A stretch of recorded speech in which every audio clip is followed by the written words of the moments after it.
नमस्कार, सगरमाथा प्राइम समाचारमा स्वागत छ। म जयन्ती पुडासैनी।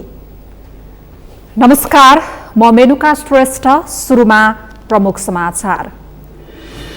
कोरोना संक्रमित थप 14 जनाको मृत्यु पुष्टि। आज एकै दिन 1202 संक्रमित थपिए। थप 852 जनाले जिते कोरोना। उपत्यकामा संक्रमणको दर बढे पनि नाकामा चेक जाँच फितलो भएको गुनासो। कोरोना कहरले आम नागरिकमा त्रास र संकट।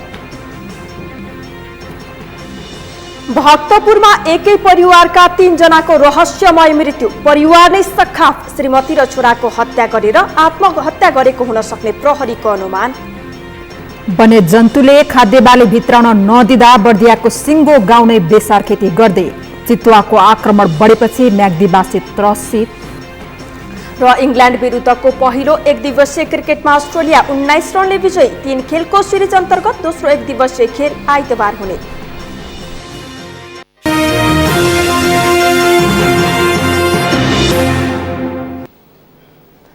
सगरमाथा प्राइम समाचार अब विस्तारमा। आज थप 1201 जनामा कोरोना भाइरसको संक्रमण पुष्टि भएको छ। यो सँगै कोरोना संक्रमितको संख्या 53,120 पुगेको छ। त्यस्तै पछिल्लो 24 घण्टामा देशभर 14 जनाले ज्यान गुमाएका छन् भने 852 जना निको भएर घर फर्किएका छन्। यो सँगै डिस्चार्ज हुनेहरूको कुल संख्या 37,524 पुगेको छ। कुलचन्द्र विष्टको रिपोर्ट। नेपालमा पछिल्लो 24 घण्टामा कोरोना भाइरसको संक्रमणबाट थप 14 जनाको मृत्यु भएको छ। शनिबार स्वास्थ्य मन्त्रालयले दिएको जानकारी अनुसार 3 जना महिलासहित 14 जनाको मृत्यु भएको हो। यो सँगै नेपालमा कोरोना भाइरसको संक्रमणबाट मृत्यु हुनेको संख्या 336 पुगेको छ।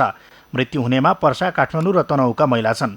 उनीहरूको उमेर 78 र 76 वर्ष रहेको छ। यसैगरी भक्तपुरका 72 र 38 वर्षीय पुरुष, सुनसरीका 43 वर्षीय पुरुष, काठमाडौँका 51 र 54 वर्षीय पुरुष, चितवनका 61 वर्षीय पुरुष, स्याङ्जाका 85 वर्षीय पुरुष, गोर्खाका 45 वर्षीय पुरुष, कास्कीका 51 वर्षीय पुरुष, रूपन्देहीका 40 र 60 वर्षीय पुरुष रहेका छन्। नेपालमा पछिल्लो 24 घण्टामा थप 1201 जनामा कोरोना भाइरसको संक्रमण पुष्टि भएको छ। यससँगै नेपालमा कोरोना संक्रमितको कुल संख्या 53,120 पुगेको छ। बितेको 24 घण्टामा 10,176 जनाको PCR परीक्षण गरिएकोमा सबैभन्दा बढी काठमाडौँमा 377 जनामा कोरोना संक्रमण पुष्टि भएको छ।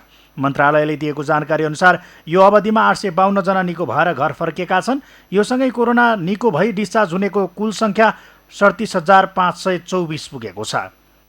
नेपालमा आजको आरटीपीसीआर 10,176 गरी जम्मा 8,31,362 परीक्षण भएको छ। गत 24 घण्टामा नयाँ संक्रमितको संख्या 1201 छ। क्वारेन्टाइनमा रहनुभएका व्यक्तिहरूको संख्या 6,354 रहेको छ। प्रदेशअनुसार प्रदेश 1 मा 914, प्रदेश 2 मा 560, बागमती प्रदेशमा 510, गण्डकी प्रदेशमा 561, प्रदेश 5 मा 1292, कर्णाली प्रदेशमा 723 जना र सुदूरपश्चिम प्रदेशमा 1794 जना।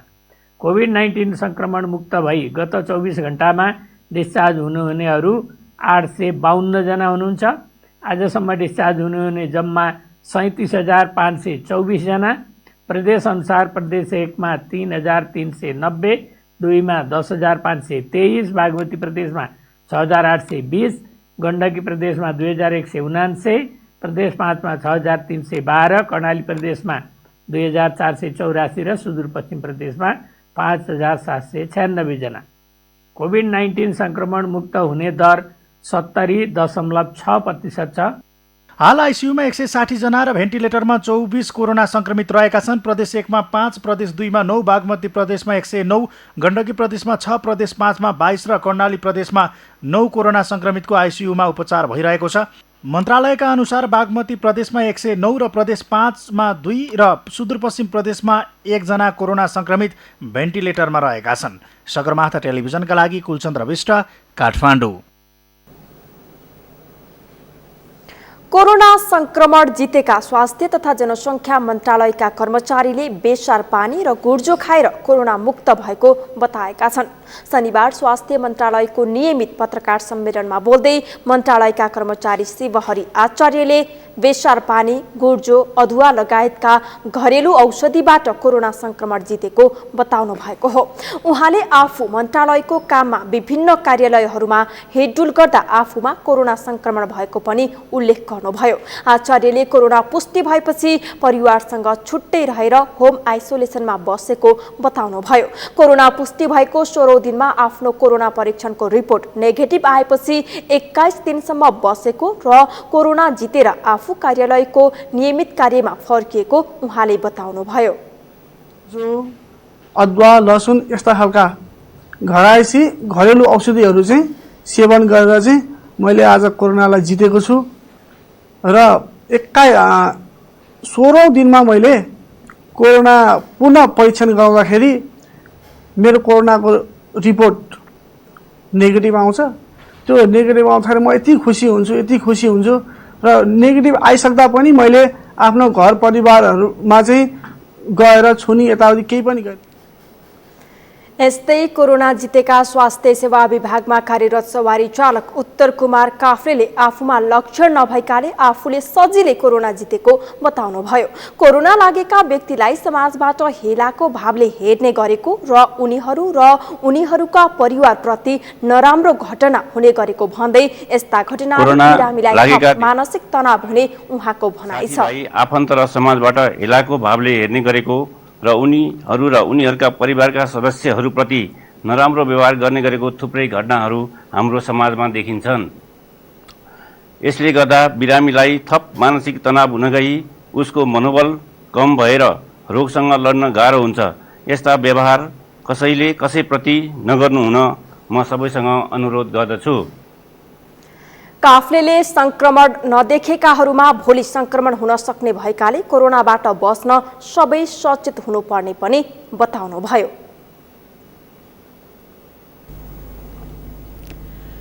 काठमाडौँ उपत्यकामा दिनदिनै कोरोना संक्रमणको दर बढ्दै गए पनि उपत्यका भित्रिने नाकाहरूमा चेक जाँच फितलो बन्दै गएको छ।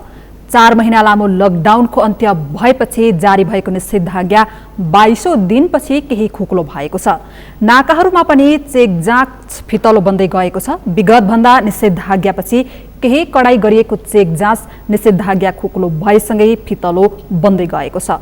प्रहरीले अहिले अत्यावश्यक मालवाहक सवारी मात्रै उपत्यका भित्रिन दिइरहेको छ। खाद्यान्न, तरकारी र फलफूल, दूध, दुग्धजन्य पदार्थ बोकेका सवारी र मासुजन्य सामग्री बोकेका सवारीहरू मात्रै भित्रिन दिए पनि चेक जाँच फितलो देखिएको छ। यात्रुवाहक सवारी साधनलाई प्रवेश दिएको छैन। सरकारले नै जिल्लाभित्र मात्रै छोटो दूरीका सवारी सञ्चालनको अनुमति दिएको छ।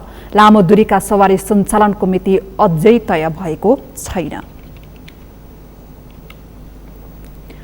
पहाडकी रानी उपनामले परिचित तनहुको बन्दीपुरले विभिन्न विपदको आरोह अवरोह खेपेको छ। प्राकृतिक, सांस्कृतिक तथा ऐतिहासिक पृष्ठभूमि बोकेको बन्दीपुर गण्डकी प्रदेशकै आकर्षण पर्यटकीय गन्तव्य हो। तर पर्यटन क्षेत्रमा अर्बौं लगानी गरेका पर्यटन व्यवसायी यति बेला गम्भीर समस्यामा परेका छन्। तनहुबाट नारायण खड्काको रिपोर्ट। निकै लामो सङ्घर्षपूर्ण इतिहास बोकेको बन्दीपुरले आफ्नो गन्तव्य पहिचान गर्दै अगाडि बढिरहेको समयमा 2072 साल वैशाख 12 गतेको विनाशकारी भूकम्पपछि थला परेको थियो। भूकम्पका कारण थिलथिलो बनेको यहाँको पर्यटन व्यवसाय भर्खरै तङ्ग्रिन लाग्दा पुनः कोरोना कहरको चपेटामा परेको छ। कोलाहल र धुवाँ धुलोबाट केही टाढा घुम्न तथा प्रकृति र संस्कृतिसँग रमाउन पुग्नुपर्ने पर्यटकीय गन्तव्य बन्दीपुर आन्तरिक तथा बाह्य पर्यटकको रोजाइमा पर्ने गरेको छ।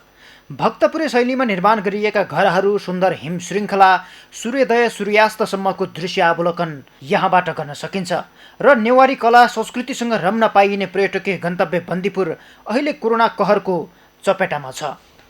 आना जाना हाम्रा आन्तरिक पर्यटकहरू त केही सीमित रूपमा होला र अन्तर्राष्ट्रिय क्षेत्रबाट आउने सम्भावना एकदम कम छ।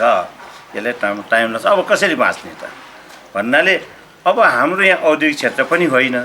त्यसो भयो भने अब पर्यटन व्यवसाय पनि नहुने भयो। त्यसो भएको हुनाले कृषितिर ध्यान दिउँ। आन्तरिक तथा बाह्य पर्यटकले सधैँजसो भरिभराउ हुने बन्दीपुर गत चैत महिनादेखि सुनसान छ। पर्यटकलाई स्वागत र विदाई तथा व्यवस्थापनमा व्यस्त रहने बन्दीपुरका व्यवसायहरू अहिले कामविहीन अवस्थामा छन्। भ्रमण वर्षको अवधिमा करिब 3 लाख पर्यटक भित्र्याउने योजनाका साथ ऋणधन गरी व्यवसाय विस्तार गरेका व्यवसायहरू अहिले ब्याङ्कको ऋण ब्याजको कारण सङ्कटमा पुगेका छन्। कर्मचारी व्यवस्थापन तथा व्यवसाय कसरी टिकाउने चिन्ताले व्यवसायहरू दिनको भोक र रातको निद्रा नै भुल्ने अवस्थामा छन्। मलाई त सबभन्दा महत्त्वपूर्ण राज्यको चाहिँ एउटा दायित्व हुनुपर्छ जस्तो लाग्छ मलाई। किनकि भन्दाखेरि यहाँ प्राय व्यवसायहरू एउटा कर्जामा चाहिँ व्यवसाय सञ्चालन गरिरहेको छ। कर्जामा सञ्चालन गरिरहेको भएर चाहिँ उहाँहरूलाई एउटा चाहिँ ब्याङ्कले चाहिँ एउटा चाहिँ किस्ता केही चाहिँ छुट नगरे पनि एउटा किस्ता पछाडि धकेलिदियो भने केही राहत हुन्छ कि भन्ने चाहिँ महसुस गरेको छु। आगमन पर्यटक चाहे विदेशी होस् चाहे स्वदेशी होस् ठ्याप्पै छ। त्यसले गर्दाखेरि अब चैतदेखि भएको ठ्याक्कै चैतकोदेखि होटलमा सबै बन्द भएको अहिलेसम्म कम्प्लिटली सबै छ। त्यसले गर्दाखेरि अब इन्कम सोर्स केही पनि छैन। खालि यही छ कि अब कहिले खुल्ला भन्ने प्रतीक्षामै छौँ। नेपाल भ्रमण वर्ष 2020लाई लक्षित गरी अरबौं लगानी गरी होटेलहरू निर्माण तथा मर्मत सुधार गरेका थिए। तर गत चैत महिनादेखिको बन्दाबन्दीले पर्यटन व्यवसायलाई वैकल्पिक पेसा खोज्नुपर्ने अवस्थामा पुर्याइदिएको छ। संरचना विकासमा सरकारले खासै ध्यान नदिएको भन्दै बन्दीपुरीहरू आफैले नयाँ नयाँ कार्यक्रम सञ्चालन गर्दै आएका थिए। बन्दीपुर वरपर नयाँ गन्तव्यहरूको खोजी भइरहेको थियो भने पर्यटकहरूका लागि विभिन्न स्थानीय समुदायका गाउँ बस्तीमा होमस्टेको व्यवस्था पनि गरिएको थियो। तर अहिले यी सबै क्षेत्र थला परेका छन्। कोरोना कहरको चपेटामा परेको पर्यटन व्यवसायलाई केही राहत दिने उद्देश्यले बन्दीपुर गाउँपालिकाले व्यवसायिक करमा 50% छुट त दिएको छ। तर अरबौं रुपियाँ लगानी भएको यो व्यवसायलाई बचाइराख्न सरकारले पनि केही राहतको प्याकेज घोषणा गरेको भन्ने सुने पनि त्यसको लाभ लिन नसकिएको पर्यटन व्यवसाय बताउँछन्। 2020लाई स्वागत गर्नको लागि पुराना होटेलहरूले आफ्नो संरचनालाई विस्तार गर्ने र नयाँ प्रशस्तै होटेलहरू यहाँ लगानी गरेका थियौँ। धन्नै 1.5 अर्बको लगानी यहाँ लगानी गरेका थियौँ।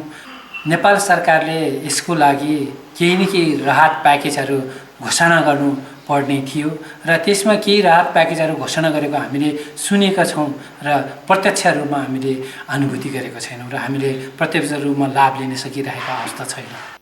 2056 सालमा सरकारले बन्दीपुरलाई पर्यटकीय गन्तव्यका रूपमा स्वीकृति दिएपछि यहाँ साना ठुला गरी करिब 80 को हाराहारीमा पर्यटन लक्षित होटेल तथा रेस्टुरेन्ट सञ्चालनमा छन्।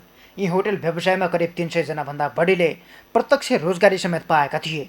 होटेल मात्र होइन, बन्दीपुर क्षेत्रमा 3वटा र गाउँपालिका भित्रका 10वटा होमस्टे सञ्चालनमा आएका थिए। ब्याङ्कले ब्याज र किस्ता बुझाउन निकै दबाब दिइरहेका छन्।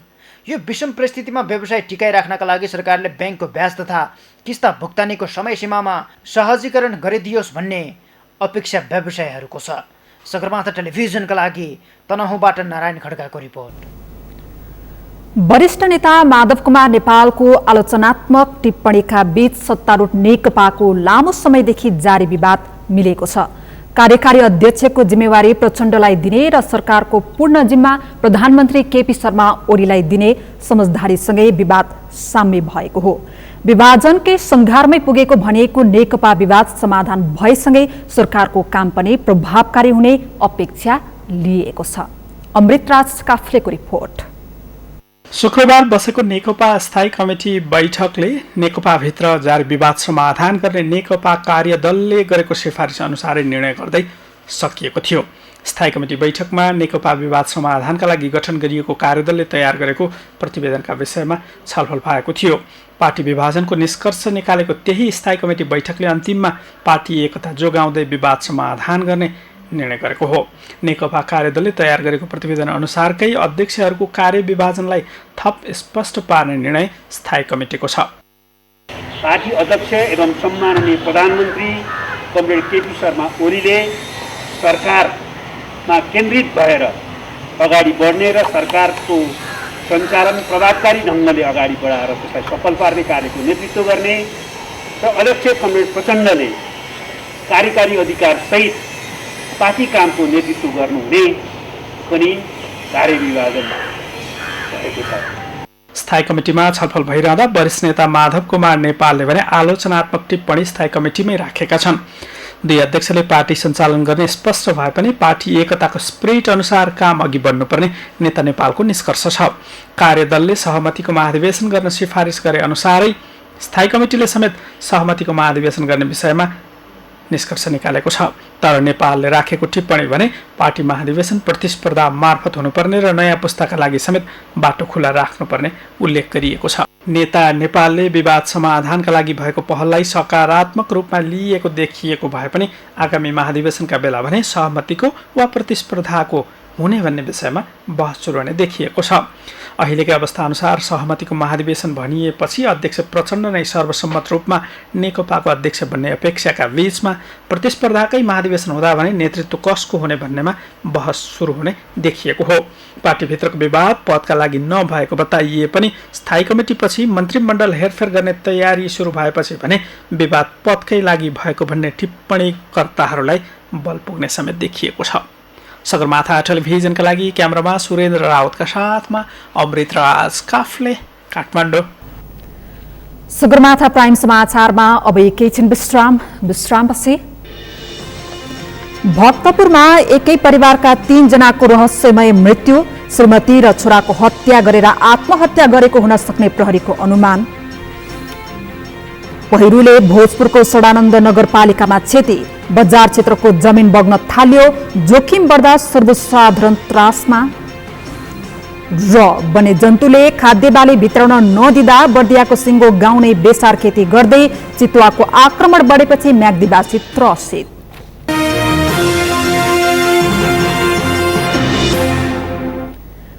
विश्रामपछि सगरमाथा प्राइम समाचारमा स्वागत छ। अब बाँकी समाचार। पारिवारिक बिमेल, आर्थिक लेनदेन र यौन सम्बन्धमा कुरा नमिल्दा पछिल्लो समय अपराधका घटना वृद्धि भइरहेका छन्। यस्तै घटना शुक्रबार भक्तपुरमा हुँदा एकै परिवारका 3 जनाको ज्यान गएको छ। रहस्यमय तरिकाले घरभित्रै 3 जनाको शव भेटिएपछि प्रहरीले विभिन्न कोणबाट अनुसन्धान थालेको छ। प्रारम्भिक अनुसन्धानबाट श्रीमती र छोराको हत्यापछि श्रीमानले आत्महत्या गरेको हुन सक्ने अनुमान गरिएको छ। सन्तोष बिके थापाको रिपोर्ट। शुक्रबार बेलुका करिब 5 बजेको समय भक्तपुरको मध्यपुर थिमी नगरपालिका 9 नेकोसेरामा एउटै घरका 3 जनाको शव भेटियो।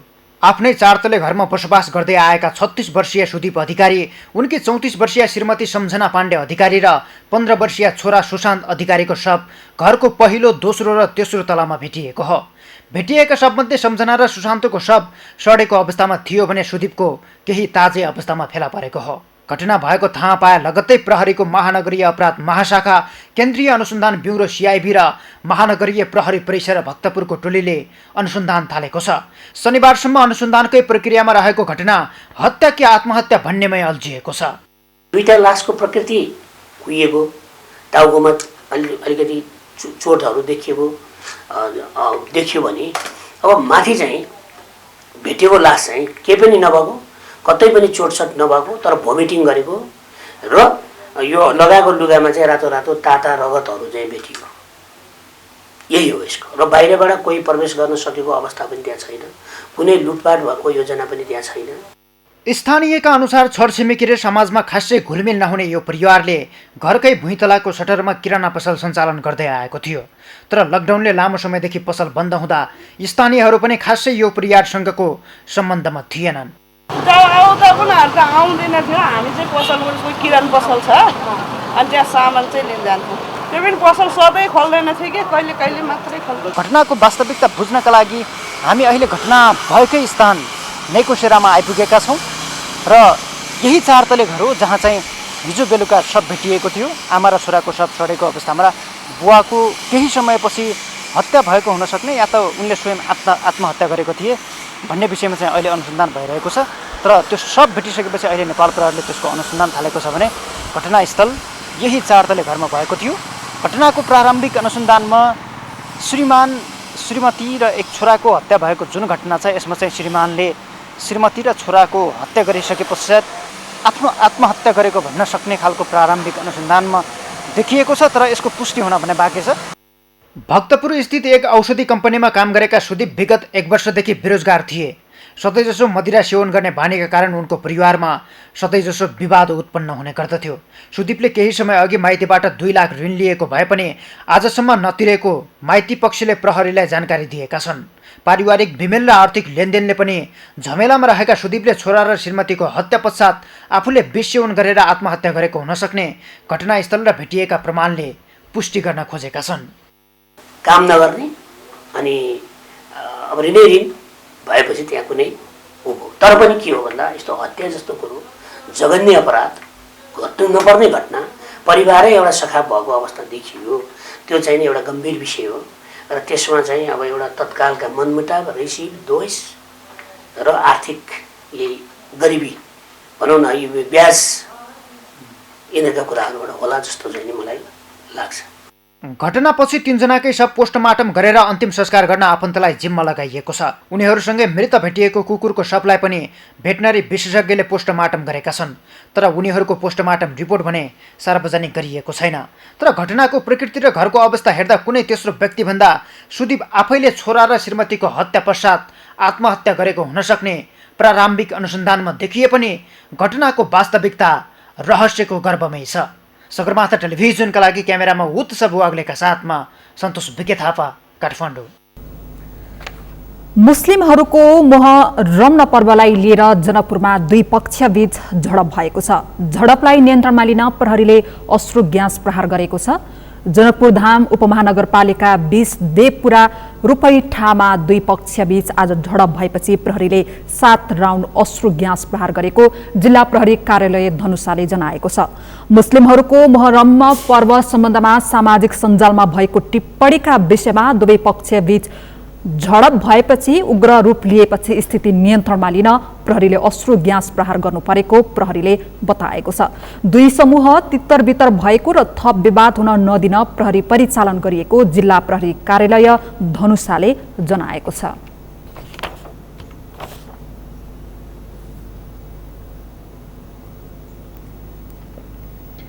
भोजपुरमा अविरल वर्षासँगै पहिरो जाँदा 60 लाख बराबरको क्षति भएको छ। सडानन्द नगरपालिका 4 मा पहिरोका कारण एक घर पूर्ण रूपमा क्षति भएपछि परिवार नै विस्थापित भएको छ भने नगरपालिकाले निर्माण गरेको पशु वधशालामा पनि क्षतिग्रस्त भएको छ। भोजपुरबाट मोहन तामाङको रिपोर्ट।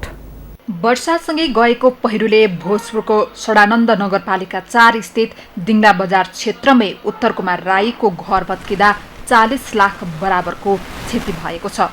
गत 25 गते राति आएको अत्याधिक वर्षापछि पहिरोले घरसँगै नगरपालिकाको लगानीमा बनेको पशु वधशाला समेत छेदविच्छेद पारिदिएको छ। पहिरोले उत्तर कुमार राईको घरसँगै रहेको अर्को घर समेत जोखिममा पारिदिएको छ। नगरपालिकाको करिब 20 लाख भन्दा बढी लगानीमा बनेको वधशालामा समेत क्षति हुँदा अनुमानित 60 लाख भन्दा बढीको क्षति भएको इलाका प्रहरी कार्यालयका प्रहरी निरीक्षक भास्कर खतेडाले जानकारी दिएका हुन्। भर्खरै ठूलो लगानी गरेर निर्माण सम्पन्न गरेको घर चर्किएर धुजा भएर बस्नै नमिल्ने भएपछि उत्तर कुमारको मन परी पहिरोले छेदविच्छेद पारिदिएको छ। मेरो घर अब भरै बनाइसक्नु आँटिरहेको थिएँ। मेरो चाहिँ अब यहाँ यो भाद्र 26 गते अविरल वर्षाले चाहिँ अब जग्गा सहितै घर जग्गा सबै गरेर लगिरहेको छ र पूर्ण म चाहिँ विस्थापित छु र यहाँको स्थानीय सरकार अथवा नेपाल सरकारसम्म यो कुरो पुगिदियोस् र अब सरकारले पनि सुनिदिनुहुन्छ भन्ने मैले चाहिँ अपेक्षा गरेँ। यस वर्ष अत्याधिक वर्षा भएका कारण नगरपालिकामा धेरै बाढी पहिरो गएको छ। त्यस्तै धेरै मानिसहरू प्रभावित भएका छन्। वडा अध्यक्ष किसान राईले प्राकृतिक विपत्तिलाई रोक्न नसकिने र पीडितका लागि राहत साथै बाढी पहिरो प्राकृतिक विपत्तिबाट आवास गुमाएका व्यक्तिहरूको आवास निर्माणका लागि सम्बन्धित निकायमा सिफारिस गरिसकेको बताएका छन्। उत्तर कुमार राईको चाहिँ घर पूर्ण रूपमा क्षति भएको छ। सँगसँगै अब चाहिँ परतिर अर्को घर क्षतिग्रस्त अवस्थामा छ भने तलतिर चाहिँ हाम्रो चाहिँ नगरपालिकाले व्यवस्थापन गरेको वधशाला पनि पूर्ण रूपमा क्षति भएको छ। स्थानीय तहको तर्फबाट वडा कार्यालयको तर्फबाट चाहिँ सम्बन्धित निकायलाई सरजमिन मुचुल्का गर्न लगाइसकेका छौँ। बजार क्षेत्रमा जमिन बग्न थालेपछि स्थानीयहरू त्रसित बनेका छन्। अव्यवस्थित सडक निर्माण गरेका कारण माटो बग्ने समस्या आएकाले आसपासका घरहरू समेत असुरक्षित बनेका छन्। त्यसैले सचेत र सुरक्षित रहन नगरपालिकाले आग्रह गरेको छ। यसअघि भोजपुरको सडानन्द नगरपालिकामा पहिरोका कारण 6 घर विस्थापित भएका थिए भने 4 घरमा आंशिक क्षति भएको थियो। एक घर बाढीले बगाउँदा 3 जना गम्भीर घाइते समेत भएका थिए। बजार क्षेत्रमै अव्यवस्थित रूपमा बनाइएको सडकले बस्ती जोखिममा पारेकाले सडक व्यवस्थित गर्दै बस्तीलाई सुरक्षित राख्न आवश्यक छ। सगरमाथा टेलिभिजनका लागि भोजपुरबाट मोहन तामाङको रिपोर्ट। घरमाथिबाट आएको पहिरोले पुर्दा रोल्पामा 2 बालकको ज्यान गएको छ। पूर्वी रोल्पाको लुङ्ग्री गाउँपालिका वडा नम्बर 1 पाङको एपेका ज्ञानसिंह घरती मगरको गोठमा राति 12 बजेतिर गोठमाथिबाट खसेको पहिरोले सुतिरहेका 11 वर्षीय युवराज घरती र 8 वर्षीय अमर घरती मगरको ज्यान गएको जिल्ला प्रहरी कार्यालय रोल्पाले जानकारी दिएको छ। उनीहरूसँगै सुतेकी 50 वर्षीय हजुरआमा घाइते हुनुभएको छ। आमा नन्नकली घरतीको अवस्था सामान्य रहेको छ। मृतक बालकका बुबा ज्ञानसिंह विगत 8 वर्षदेखि भारतमा भएको र सम्पर्कमा नरहेको आफन्तले बताएका छन्। कोरोना भाइरसको संक्रमणबाट बच्न रोग प्रतिरोधी क्षमता विकास गर्ने बहुउपयोगी आयुर्वेदिक वनस्पति गुर्जो रोप्ने क्रम बढ्न थालेको छ। अधिकार सम्पन्न बागमती सभ्यता एकीकृत विकास समितिको कार्यालय रहेको गुहेश्वरी परिसरमा शनिबार 150 गुर्जोको बिरुवा रोपिएको छ। गुर्जो रोपण कार्यक्रममा सांसद कृष्ण राई, पूर्व मुख्य सचिव एवं लीलामणि पौडेल लगायत बागमती सफाई अभियान कर्मी पनि सहभागी भएका थिए। आन्तरिक राजस्व कार्यालय लहानका प्रमुख कर अधिकृत कमल बहादुर राजलवटले अधिकार सम्पन्न बागमतीको कार्यालयमा बिरुवा उपलब्ध गराउनु भएको थियो। सुन्दरी जलबाट बानेश्वरसम्मको नदी किनारका बस्तीमा गुर्जो रोपण गरिने समितिले जनाएको छ। सांसद कृष्ण राईले नेपालमा आयुर्वेद औषधिको रूपमा प्रयोग हुने वनस्पतिको रोपणलाई प्रोत्साहन गर्न गुर्जो रोपण कार्यक्रम आयोजना गरिएको जानकारी दिनुभयो। मानिसको रोग प्रतिरोधात्मक क्षमता वृद्धि गर्न गुर्जोको प्रयोग बढेकाले यसलाई व्यापकता प्रदान गर्नुपर्ने उहाँले बताउनुभयो। बाहिर नआइरहेकै सन्दर्भमा चाहिँ यो गुर्जोको सेवनबाट मान्छेले आफ्नो शारीरिक शक्ति लाई बढावा गर्ने एउटा औषधीय तत्त्वको रूपमा यो गुर्जो प्रख्यात पनि छ। गुर्जोले मानव शरीरमा रोग प्रतिरोधी क्षमताको विकास, शारीरिक क्षमतामा बढोत्तरी गर्नका साथै शरीरभित्र जमेका विकारलाई बाहिर निकाली मानिसलाई स्वस्थ बनाउने वनस्पति विज्ञहरूले बताउँदै आएका छन्। बर्दियाको मधुवन नगरपालिकाका कृषकहरू व्यावसायिक बेसार खेतीतर्फ लागेका छन्। बर्दिया राष्ट्रिय निकुञ्जका जंगली जनावरले वर्षौंदेखि किसानको धान, मकै, गहुँ लगायतका बाली नष्ट गर्ने गरेपछि मधुवनका किसानहरू बेसार खेतीतर्फ आकर्षित भएका हुन्। बर्दियाबाट मुरली गोडियाको रिपोर्ट। बर्दियाको मधुवन नगरपालिकाका कृषकहरू व्यावसायिक बेसार खेतीतर्फ आकर्षित भएका छन्। मधुवन नगरपालिका 1 का 75 जना किसानले करिब 14 बिघा जमिनमा बेसार खेती गरेका हुन्। बर्दिया राष्ट्रिय निकुञ्जका हात्ती, गैडा जस्ता जंगली जनावरले धान, गहुँ, मकै लगायतका अन्नबाली सखा पारिदिएर घर भित्र्याउन नदिएपछि किसानहरू विकल्पमा लागेका हुन्। कम लगानीमा राम्रो आम्दानी हुने र जंगली जनावरले पनि नष्ट नगरिदिने भएकाले बेसार खेती सुरु गरेको कृषकहरूको भनाइ छ। चित्तल हजुरको यो छोरुवा गाई सबै खाइदिन्थ्यो, एकदम पीडितमै थिए। अब यो सालदेखि बेसार लगाएको छु, अहिले त एकदम राम्रो छ, अहिले खुसी छु। त्यो अब यहाँ हात्ती आउँछन्, गाइरा आउँछन्, चितल आउँछ, यसलाई खान खाँदैन। यसको मात्र यो गएपछि त्यो कुचिलेर जान्छ, यो त्यो कुचिलिदिन्छ, थोवा पारिदिन्छ, त्यति हो। अब त एकदम ठिक छ। बेसार खेतीबाट कृषकहरू आत्मनिर्भर भएका मात्र छैनन्, शुद्ध बेसारको उत्पादन गरी किसानले स्वस्थकर बेसार बजारसम्म पुर्याउने योजना समेत बनाइरहेका छन्। मधुवन नगरपालिका 1 मा रहेको सामुदायिक वनका 43 सदस्यहरूले सामुदायिक रूपमा 3.5 बिघा जमिनमा बेसार खेती गर्न थालेका छन्। जंगली जनावरको आतंकले अन्नबाली तथा जीवधनको नोक्सानी गरेर चिन्तित बनेका किसान अहिले व्यावसायिक रूपमै बेसार खेती गरिरहेका छन्।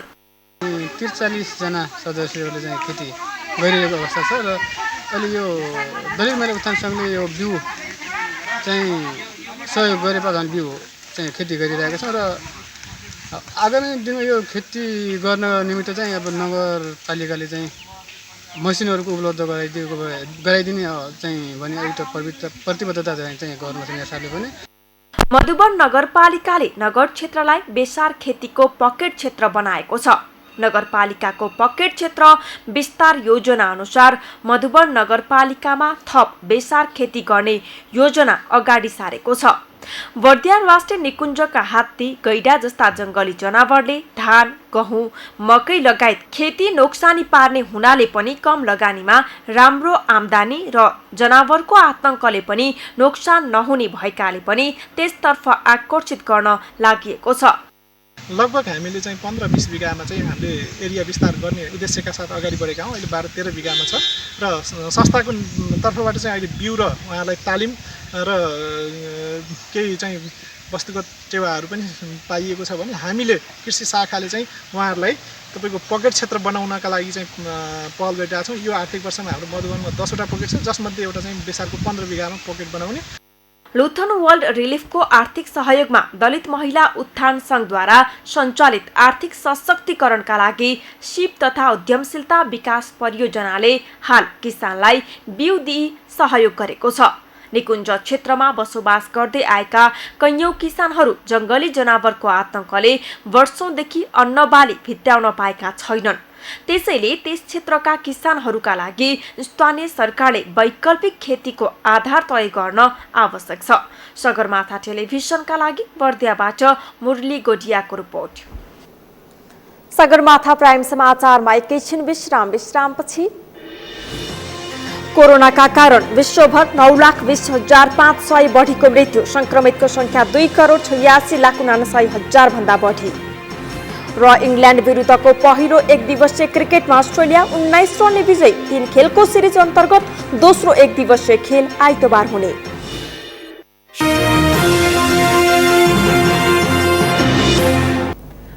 अब पालो अर्थ समाचारको। अर्थ समाचारका प्रायोजक हो आफ्नो विश्वास हो त्रिशक्ति सिमेन्ट। कोरोना महामारीका कारण लकडाउन र निषेधाज्ञा जारी हुँदा मानिसको जीवनशैली नै समस्यामा गुज्रिएको छ। गाउँघरको जग्गा जमिन बाँझो राखेर सहर बजारमा कुनै न कुनै पेसा अपनाएकाहरू लकडाउनपछि जटिल आर्थिक समस्यामा फँसेका छन्। तर यही लकडाउनमा आर्थिक समस्यासँग जुझ्न भैँसी पालन सुरु गरेका दोलखाका 2 युवा भने मनग्गे आम्दानी गरिरहेका छन्। दोलखाबाट कैलाश लामाको रिपोर्ट। महामारीको रूपमा फैलिएको कोरोना संक्रमणले मानिसको स्वास्थ्य संवेदनशीलता मात्र बढाएको छैन, लकडाउन र निषेधाज्ञाले धेरैको आर्थिक अवस्था डामाडोल भएको छ। धेरैले रोजगारी गुमाएका छन् भने कोरोनासँग जुझ्दै जीवन नै कसरी चलाउने भन्ने चिन्ताले मानिसहरूलाई सताएको छ। गाउँघरको जमिन बाँझो राखेर सहर बजारमा विभिन्न पेसा अपनाएकाहरू त यतिखेर जटिल समस्यामा छन्। तर यही लकडाउन र त्यसबाट उत्पन्न आर्थिक समस्यासँग जुझ्न दोलखाका 2 युवाले भने भैँसी पालन सुरु गरेका छन्। भीमेश्वर नगरपालिका 5 मथानीका अच्युत सुवेदी र रामहरि सुवेदीले लकडाउनको उपयोग गर्दै व्यावसायिक रूपमा भैँसी पालन गरेका हुन्। पहिला मैले आफूले पनि गरेको व्यवसाय भनेको सुक्खाकै व्यवसाय गरेर बसिरहेको थिएँ, कोल्ड स्टोर चलाएर बसिरहेको थिएँ। त्यो कोल्ड स्टोर चाहिँ अब अहिले पसल होटल व्यवसायदेखि लिएर सबै व्यवसायहरू चाहिँ धाराशायी हुने अवस्थामा पुगेको भएर चाहिँ अब हामी अहिले चाहिँ सबैभन्दा सुरक्षित व्यवसाय अन्तर्गत जाँदाखेरि हामी दाजुभाइ सल्लाह भएर 2 दाजुभाइ मिलेर हामी चाहिँ अब कृषि व्यवसाय सबैभन्दा सुरक्षित र उत्तम व्यवसाय छ भन्ने र युवाहरूलाई पनि हामी एउटा नमुना युवाको उसमा प्रोत्साहित गर्नको लागि पनि हामी यो व्यवसाय सुरु गरिरहेका छौँ। व्यावसायिक भैँसी पालनका लागि युवाहरूले मथानी कृषि तथा पशुपक्षी फार्म नै दर्ता गरेका छन्। करिब 30 लाख लगानीमा 8 वटा भैँसी, गोठ र आवश्यक यन्त्र उपकरण ल्याएर उनीहरूले व्यवसाय सुरु गरेका हुन्।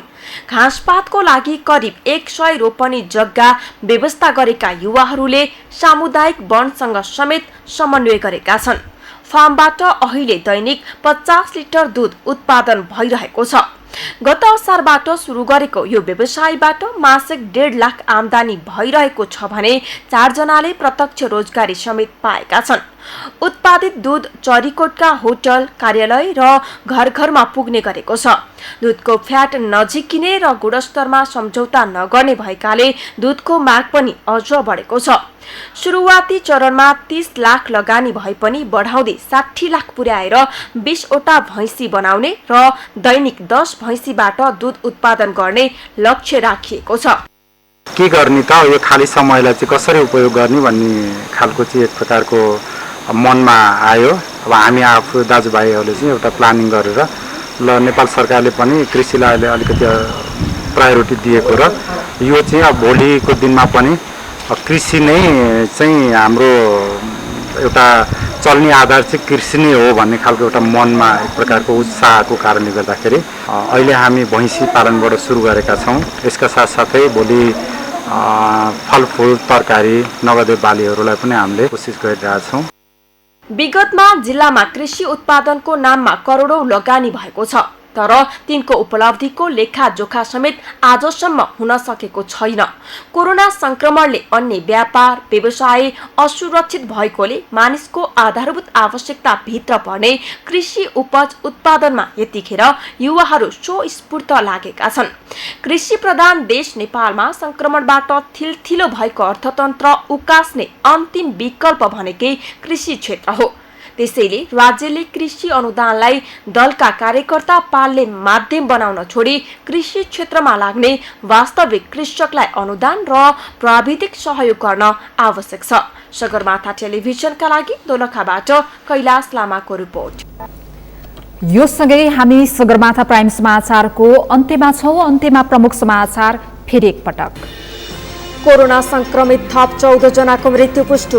आज एकै दिन 1202 संक्रमित थपिए, थप 852 जनाले जिते कोरोना।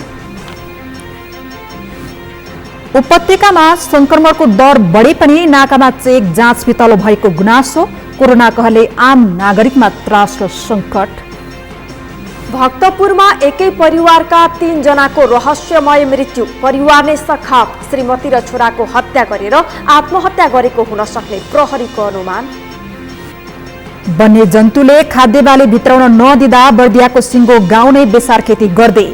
चितुवाको आक्रमण बढेपछि म्याग्दीवासी त्रसित। र इङ्ल्यान्ड विरुद्धको पहिलो 1 दिवसीय क्रिकेटमा अस्ट्रेलिया 19 रनले विजयी। 3 खेलको सिरिज अन्तर्गत दोस्रो 1 दिवसीय खेल आइतबार हुने। हौस् त, सगरमाथा प्राइम समाचार अहिलेलाई सकियो। तपाईँ समाचार बुलेटिनका साथै सगरमाथा टेलिभिजनका सम्पूर्ण कार्यक्रम www.sagarmatha.tv मा पनि पढ्न र हेर्न सक्नुहुनेछ। साथै युट्युबमा youtube.com/sagarmatha.tv नेपालमा हेर्न सक्नुहुनेछ। साथै तपाईँ हामीलाई फेसबुकमा पनि facebook.com/stv नेपालमा फलो गर्न सक्नुहुनेछ। समाचारको शिखर, नेपालको गौरव, नेपालको पहिलो न्युज च्यानल सगरमाथा टेलिभिजन हेर्दै गर्नुहोला। नमस्कार।